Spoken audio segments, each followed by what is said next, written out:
We are on the verge of something significantly dangerous. A software sharing platform called GitHub had a creator release a program that allows for deepfake filters on live video. I remember watching Corridor Crew make a video about deepfakes in AI 5 years ago, and that needed to be done in post-production. This is on live video, Zoom, FaceTime, and so forth. This is something to be concerned about because this doesn't help or benefit anyone for no reason other than to steal, to hack, or to be a general thief. We have small-scale versions of this that they've been testing on us through TikTok and Instagram and Snapchat, which are those face filters. There was apparently a major thing in Hong Kong recently where someone deepfaked a CFO and got them to send them $25 million, and they still haven't been caught. We need to start having conversations with our family about safe words or phrases to recognize each other, because now people can clone you with an image and 15 seconds of your voice. Tokyo Medical School admits changing results to exclude women. University manipulated test scores for more than a decade to ensure more men became doctors. Now I know that the gears are beginning to turn. What would compel an entire institution to systemically and deliberately exclude women from graduating from said medical school? What could possibly be the motivation? Why? Why would they do this? It was the simple fact that women were doing too well on the tests. They were passing their medical exams, and subsequently, they were becoming doctors. And this was seen as a problem by the administrative staff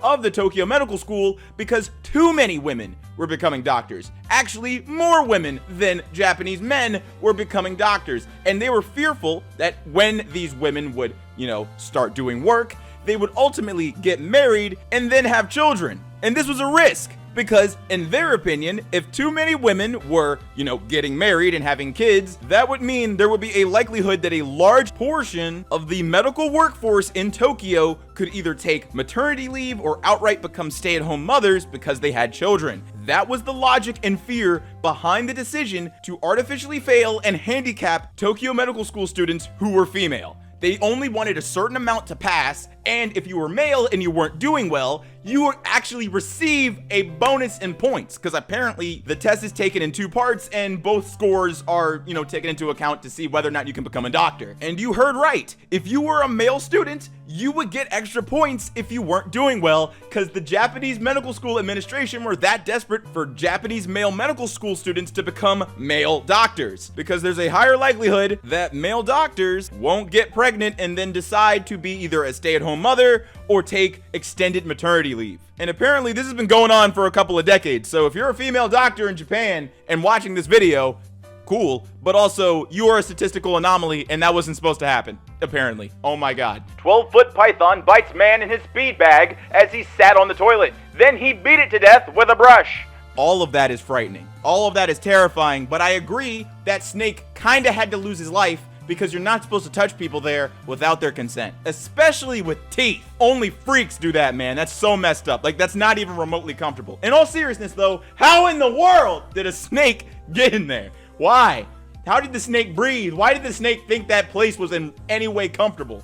I don't know about you, but like most toilets are cold, and last time I checked, reptiles like the heat. There is nothing in there that is remotely comfortable for a python, so it truly confuses me as to why a python would decide to squat there. That's not your home. Outside of the human home is where you belong. All of that, the entire earth, that is yours. Stories like this really, absolutely make me think that we need like an animal psychologist. We need to figure out why this snake even remotely thought that biting man nuts was going to result in anything other than a horrible beatdown and slow death inside of a toilet.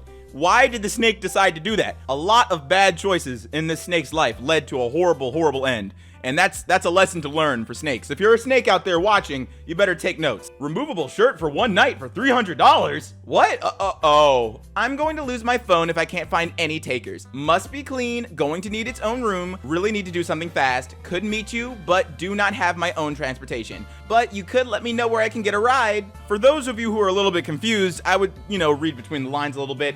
Why would anybody pay for a removable shirt for one night, especially for $300? It really seems like this woman is in dire straits and is currently attempting to lease out a pair of her lips for a night. Which ones, top or bottom, I have no idea, and for $300, I don't think either would be a good deal. Okay, so we have an AI generated image of a young woman, like really young, but married, so she has to be like 18 or 19. I really hope that whatever caption that, comes before this image is not demented. She is 18 years old, but has been ovulating since she was, no, oh no, would you prefer to, okay. Daniel, this post is ominous, man. It's giving me the heebie-jeebies. It makes me think that you are a criminal, because what is this, man? Oh, and apparently a bunch of other people had the same little inkling that I did, and people decided to take Daniel's full name because he chose to make his full name his Twitter handle and threw that into a California offender lookup page and found his picture and his court case. So yeah, what we already knew was true, but at least there's a legitimate confirmation of this man being a demon. Look, bruh, it's 2:30 in the morning, and I could not sleep until I actually hopped in the blender to visualize this. This is 1,000 bottles of baby oil.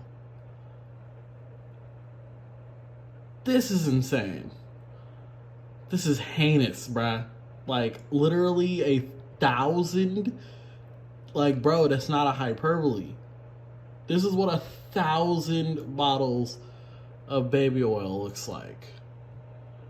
Crazy. Yes, ladies and gentlemen, you read that thumbnail correctly. A jogger was left bloodied, dazed, and crying after getting mauled by a gang of otters in Southeast Asia. Unfortunately, I can't show much of what happened to her because she is very, very injured because a pack of otters, let me say it again, a pack of otters, I didn't know that they could do that. I didn't know that was a thing, actually attacked her while she was working out.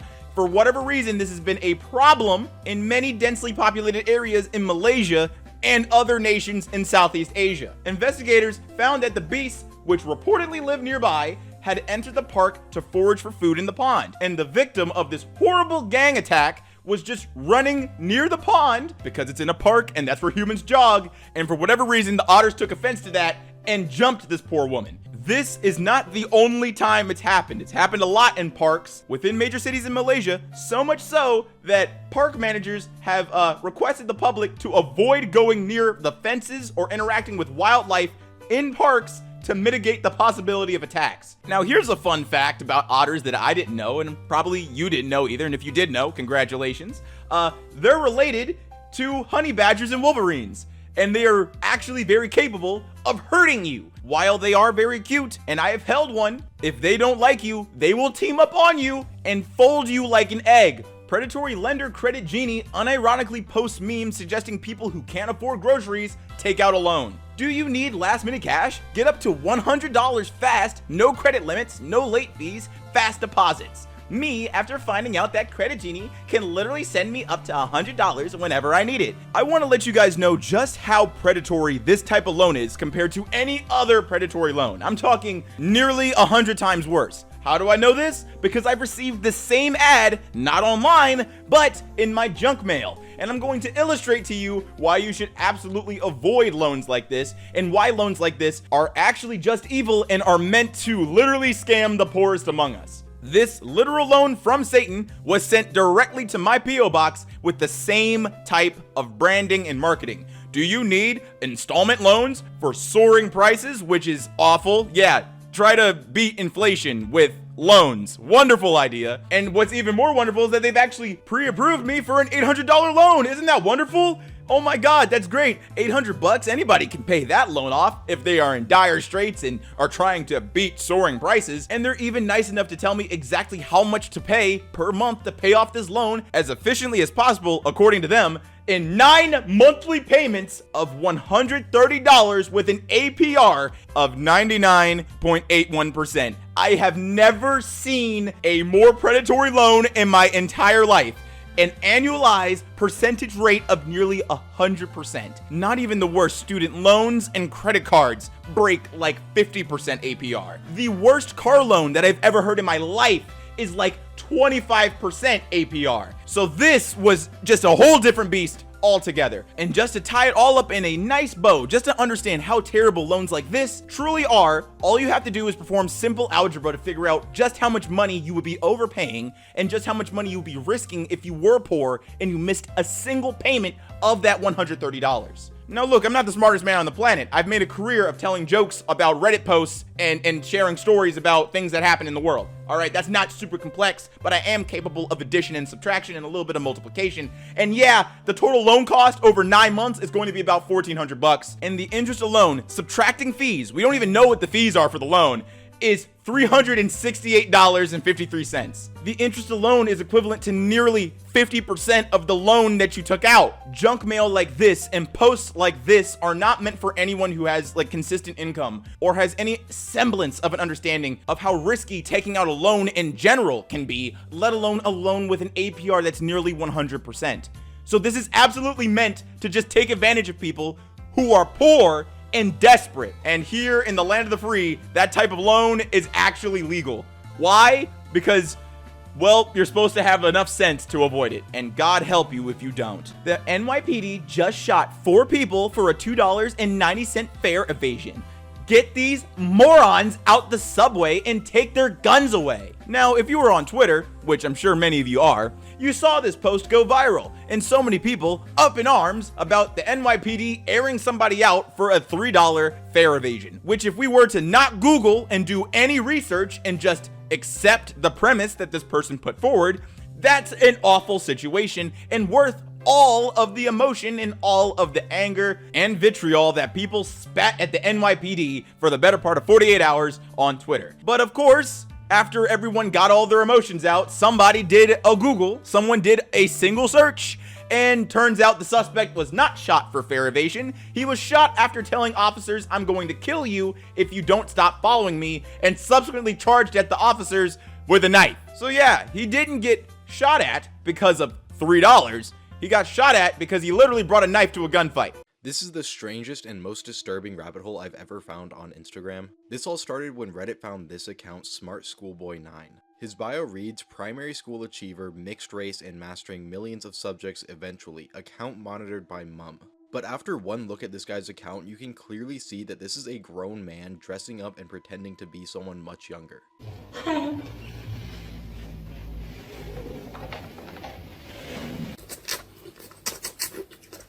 When he realized that people were finding his account, he posted this story saying that he's ignoring comments from jealous people, and that he's been growing quite quickly at his age, but it gets much weirder than even this. There are multiple different accounts like this that have almost no followers but tons of posts, and they regularly interact with each other. This is another account, Stephanie Schooley, that claims to be a 13-year-old from London. As you can see, Smart Schoolboy 9 is not featured on any of the posts in this account, but what is featured is photos of real children that have been heavily filtered. It's pretty safe to assume that Smart Schoolboy 9 is running all of these accounts and is role-playing some sort of fantasy out. And he wasn't expecting it to get traction like it has been because he's seemingly gone into damage control. The original account found has been now deleted, but the other accounts where he posts the filtered photos of other kids are still up. Like this one, TruthSticks11. A lot of the pictures that he posts of kids don't seem like stock photos either. Like this photo, for example, on his TruthSticks account that looks like he could have actually taken it. And I hope that's not the case because he does not seem like he should be around any children. Because if you just thought this was all weird up until this point, there's absolutely a twisted element to it.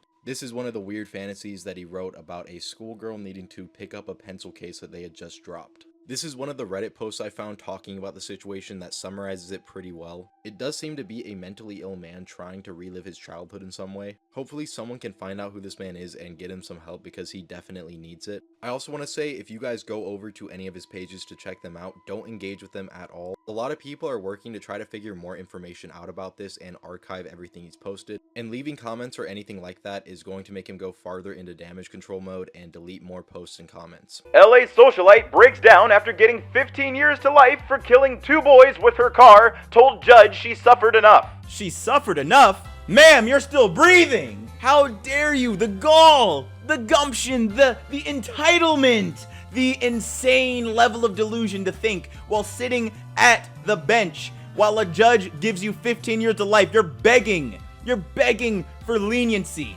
because you've suffered enough. Those children who you plowed through with your Porsche are gone forever. And you want less time? Oh my goodness, you should be getting more time. I'm surprised you're getting 15 years for killing 2 people. That's ridiculous. It should be 15 years per person, in my opinion. And you know what? While we're on the topic of suffering, since we're talking about it, what about their parents? I wonder what type of suffering they're feeling. I wonder what that pain feels like. to lose your child for no reason other than someone else's irresponsibility and lack empathy and respect for others. Having to live without your child because of those depraved circumstances, because somebody else just didn't care, because somebody else had somewhere to go and simply couldn't bother to slow down or stop, has to be devastating. Those feelings have to be so heavy and depressing. And you want less time because your suffering is just too much. Bitch, please. Your suffering has just begun, because when those ladies find out who you are and what you did in that prison, I have a feeling that your suffering right now will be minuscule in comparison to the suffering that you will be feeling inside of that federal prison. What's up, everybody? It's your boy Ailurus, aka Panda Daddy, and I hope you enjoyed today's video. And if you did, let me know in the comments down below and leave a like if you liked the video. And if you're new to my channel, go ahead and subscribe, fam. What you doing watching videos and not subscribing? And if you're old, make sure to hit that bell so you can get these notifications every time. I have been incredibly ill and I have been gone for way too long, but because that sickness has been defeated, I am out here making the content that you guys deserve, with of course one video in particular being focused on r/morbid reality, which has absolutely been taking up my time along with, healing. So I hope that you enjoyed the newest video. I've put a lot of time and effort into that to make it very worthwhile. I know I've been gone for a minute, so you guys absolutely deserve good content, and I wouldn't be able to make said content without my Patreon supporters. So a big thank you to D the Wicker Beast, Arrow the Cat, Molly Mayhem, BD Uzi, Punch, Not Cool 723, Jet Hero, Yex, Quispy, The Main Mon, Polaris Prospect X, Codman4372, Blacklist Gaming, User Deleted from Planet, Kinkle Dinkle, Seth is the 102, Twitch is Lost, Dawnbreaker Drake, Traffic Racer 124, Fisherman, The Blurred Star, Mr. Sandman, Mike, That One Girl, Loving Tate, Connor Purvis, Ronan XCP, Size Federic, My Golden Experience, James Tucker, Primavera, BMX30, Cinnamon Sticks, The Fake Musician, Samantha Bellhart, Dundernaz Hawk, Clyde the Hobo, and Noah. Thank you so much for your support. It is greatly appreciated. And if you want to help support the channel, there's two links in the description. One on my merch store and one on my Patreon. Both funds go directly into the channel so I can maintain what's happening here. And as always, stay zesty.